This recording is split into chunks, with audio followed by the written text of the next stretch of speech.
에베소서 5장 21절로 25절 말씀입니다.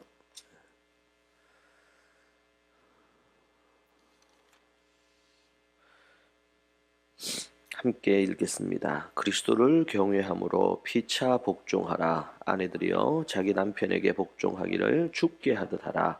이는 남편이 아내의 머리됨이 그리스도께서 교회의 머리됨과 같음이니 그가 바로 몸의 구주시니라. 그러므로 교회가 그리스도께서 하듯 아내들도 범사에 자기 남편에게 복종할지니라. 남편들아 아내 사랑하기를 그리스도께서 교회를 사랑하시고 그 교회를 위하여 자신을 주심같이 하라. 아멘. 우리 말씀에 보면 우리가 계속 이 하나님 앞에 성경적인 이 남편과 아내의 관계, 이 부분에 대해서 우리가 살펴보고 있습니다. 그 좋은 실패의 어떤 예로 보여주고 있는 부분이 아나니아와 삽비라 부부의 이야기입니다. 이 아나니아와 삽비라 부부가 이 사도 베드로를 속이고 또 베드로가 말씀하시기를 나를 속이느냐 이렇게 말하지 않고 네가 나를 성령을 네가 속인다 그렇게 얘기했습니다. 하나님 앞에 사도인 베드로를 속인 것인데 네가 왜 나를 속이느냐 이렇게 말하지 않고 네가 성령을 속이는구나 이렇게 얘기합니다. 이 말은 이미 우리의 마음에 하나님의 말씀에 또 하나님 앞에서 우리가 진실하게 정직하게 살지 않을 때 그것은 하나님을 속이는 거예요. 특별히 그리스도인들은 하나님의 영이 그 안에 있는데 하나님의 영을 거부하고 하나님의 말씀에 순종하지 않고 도리어 자기 원하는 대로 하면은 그것은 마귀, 사단의 종이 되는 것이죠. 마귀, 사단의 종이 된다는 것은 결국에는 내가 더 이상 하나님을 따르지 않겠다는 사인입니다. 우리가 믿음이 출발을 합니다. 예수 그리스도로 말미암아 거듭났습니다.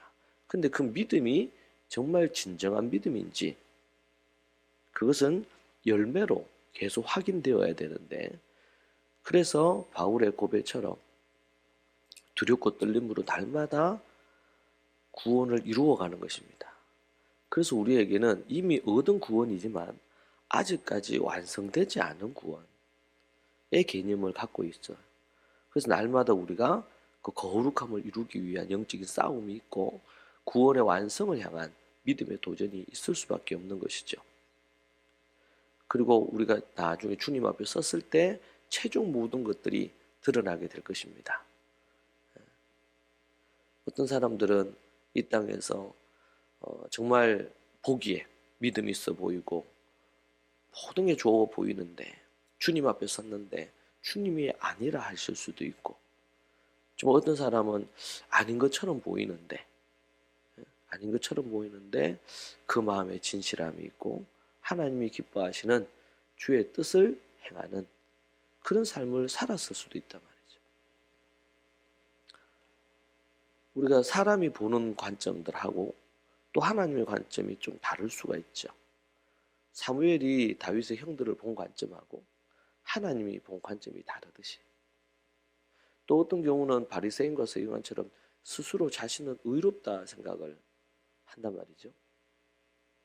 의롭다. 자기는 의롭고 하나님 앞에 바르다. 그리고 종교적으로 흠잡을 데가 없어. 그런데 주님은 아니라 하신단 말이에요. 그럴 수 있겠죠. 그런 부분에서 우리가 정말 하나님 앞에 그 믿음이 진실하냐. 그것은 요한계시록의 말씀처럼 인내로 그 진실하다는 것을 믿음을 인내로 이룰 때 그것을 믿음으로 이길 때 우리가 그것을 알 수가 있는 것입니다. 그래서 성경은 우리에게 요한계시록에서도 7교회를 향해서 계속 권면도 하고 때로는 칭찬도 하고 때로는 책망도 하죠. 왜 그랬습니까? 그들을 미워서 그런 게 아니고 그들을 올바른 길로 가도록 하나님께서 계속 지팡이와 막대기로 목자 되셔서 이끌어 주시는 것입니다. 때로는 이단과 악을 제거를 했지만 그들이 사랑을 잃어버렸어요. 그래서 너희들이 그 사랑을 붙들 것을 말씀해 주시는 거죠. 부족한 부분에 대해서 권면해 주고 때로는 책망해 주고 바르게 세워주는 그런 부분들을 우리가 볼 수가 있습니다. 그들이 거짓말했을 때, 아나니아가 베드로 앞에 섰을 때, 삽비라가 섰을 때, 베드로가 그렇게 얘기를 하면 잘못했다고, 우리가 순간 그런 욕심을 갖게 되었다고 그렇게 얘기하고 그들이 회개하고 돌이켰다면 그들에게 죽음이 아니라 기회가 있었을 겁니다. 그런데 그렇게 하지 않았단 말이에요. 이것이 이제 안타까운 일이죠. 우리는 하나님 앞에서 이 말씀, 지금 우리가 보고 있는 이 말씀, 이것뿐만 아니고 이제 뒤에 계속 부모와 자식 간에 또 계속 이어지는 구체적인 내용들 있잖아요. 그것이 어때요? 하나님 앞에서 하나님을 경외하는 것과 관련되어 있단 말입니다. 남편과 아내와의 관계, 부모와 자식과의 관계, 주인과 종과의 관계, 그 외에도 얼마나 많은 관계가 현대로 오면 올수록 복잡하게 얽힙니까? 근데 그럴 때 어떻게 하느냐는 것은 그리스도를 앞에 본 거죠. 그리스도를 경외하는 것과 깊은 관련이 있는 거죠. 그래서 오늘 읽은 말씀에도 보면 뭐라 그랬어요? 남편이 아내의 머리됨이 그리스도께서 교회의 머리됨과 같음이니 그가 바로 몸의 구주시니 그러므로 교회가 그리스도에게 하듯이 아내들도 이렇게 나오죠. 그리스도가 교회에게 하듯이. 그래서 이 얘기를 쭉 하고 나서 이 말씀을 쭉 하고 나서 32절에 이 비밀이 크도다 나는 그리스도와 교회에 대하여 말하노라. 분명히 우리가 본문을 볼 때 이것은 남편과 아내에 대한 이야기였잖아요. 그리스도를 경외하며 피차 복종하라. 그런데 그 얘기를 하다 보니 바울이 교회와 그리스도에 대한 얘기를 언급을 중간중간 하다가 32절에서 이 비밀이 크다. 그래서 어떤 학자들은 남편과 아내에 대한 얘기를 하는 것 같지만 이것은 교회와 그리스도에 대한 비밀을 남편과 아내의 비유로 이것을 설명하고 있는 거다. 그렇게까지 얘기를 합니다. 그것도 그럴 것이 32절이 그것을 얘기해 주고 있기 때문에 그래요. 나는 그리스도와 교회에 대해서 말한다. 그리고 33절 그러나 너희도 각각 자기 아내 사랑하기를 자신같이 하고 아내도 자기 남편을 존경하라. 이렇게 해서 지금 마무리를 짓습니다. 그러니까 이 두 가지가 같이 지금 뭐 이렇게 날줄 실줄처럼 이렇게 이어진단 말이에요. 이렇게 엮여서. 그러니까 우리의 삶과 우리의 어떤 믿음과 이런 것들이 결코 분리되지 않고 우리의 삶이라는 것과 우리의 신앙, 믿음이라는 것이 함께 가는 것이죠. 함께. 이게 분리가 될 때에 그것은 믿음이나 신앙이라고 얘기하기가 곤란해집니다. 그냥 종교가 되어지는 거고 하나님과의 관계 안에서 하나님의 그 말씀을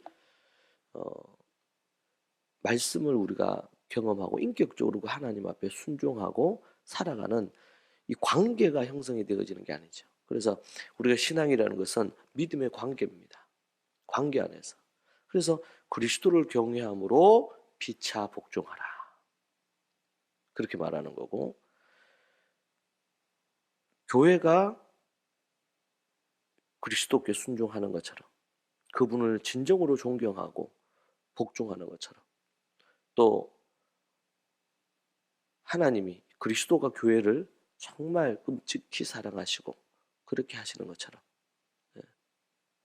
그냥 감성적인 이런 사랑이 아니고 하나님의 그리스도 안에서의 진정한 사랑에 대해서 우리에게 얘기해 주듯이 그렇게 말해주고 있습니다. 아나니아와 삽비라가 정말 하나님 앞에 한 마음으로 주님을 섬겨도 이게 참 들뚱말뚱한데 한 마음을 합해서 하나님을 속이고 그리고 대적했습니다. 때로는 많은 그리스도인 부부들이 이런 모습을 저는 간간히 봅니다. 정말 하나님 앞에서 그들이 직분도 가지고 있고 이렇게 함에도 불구하고 그런 경우들이 꽤 있어요. 하나님을 속이고 대적하는 거예요. 이게 얼마나 무서운지 모릅니다. 그것을 아나니아와 삽비라 사건을 통해서 아주 그 자신들뿐만 아니라 그 집안 전체가 얼마나 큰 저주입니까 그게. 주님을 위해서, 주님의 나라를 위해서 그렇게 하기로 해놓고 이렇게 하나님을 배반하고 속이고 대적하니 이보다 더 큰 슬픔이 없겠죠. 정말 우리가 하나님 앞에서 믿음으로 바로 서서 믿음에 순종하며 살아가는 삶은 그것은 그냥 우리가 예수님 믿었기 때문에 구원을 그냥 나눠왔는데 그 구원은 잃어버리지 않을 것처럼 여기면서 그렇게 하나님을 속이고 사람을 속이고 그렇게 해서는 안 된다. 늘 우리가 하나님 앞에 깨어서 믿음으로 그렇게 해야 된다. 그래서 어떤 작가는 그렇게 썼습니다. 정말 예수 그리스도를 믿고 구원의 확신을 얻을 때는 정말 무슨 일이 있어도 하나님이 우리를 절대로 버리지 않을 것에 대한 확신을 갖고 우리가 삶을 살아가면서 때로는 죄를 범하거나 유혹이 올 때는 이 죄를 범하면 영원한 하나님의 심판으로 버림받을 거라는 그런 마음으로 우리가 작은 것 하나하나도 하나님 앞에 깨어서 헌신하면서 살아야 된다. 그건 참 지혜로운 그런 표현인 것 같습니다. 하나님께서 우리를 사랑하시니까 우리를 지켜주시고 우리를 이끌어주시고 분명히 천국으로 하나님의 택한 백성, 거듭난 백성들을 이끌어 주실 겁니다. 그런데 그렇다고 해서 인간의 책임성, 내가 하나님 앞에 믿음으로 결단하고 믿음으로 최선을 다하고 죄를 끊고 더러운 것들을 옛사람을 벗어버리는 이런 일을 소홀히 하거나 게을리 하게 될 때 그것에 대한 합당한 징계와 벌이 우리에게 반드시 따라온다는 사실을 그것을 또한 우리가 경계를 놓치면 안 된다. 성경은 이 두 가지의 이 균형을 우리에게 말해주고 있는 것을 볼 수 있습니다. 여러분 오늘도 우리가 믿음 안에서 균형을 갖고 특별히 아나니아와 삽비라의 실패를 우리가 거울 삼아서 우리가 그러한 실패의 자리에 서지 않고 주님의 기쁨이 되는 그런 여러분이 되시기를 축복합니다. 같이 우리 기도하십시다. 이 시간 기도할 때에 하나님 앞에 이 말씀을 붙들고 하나님 앞에 우리가 기도하죠. 이 말씀처럼 하나님 앞에 우리가 설 수 있도록 기도하고 실패의 귀한 본을 통해서 우리에게 말씀해 주신 이유가 이들처럼 살지 말라 그런 메시지가 아니겠습니까? 그 부분을 우리가 본을 받아서 그렇게 서면 좋겠습니다. 함께 하나님 앞에 이 시간 간절히 한번 기도하도록 그렇게 하겠습니다. 기도하십시다. 주여 주여 주여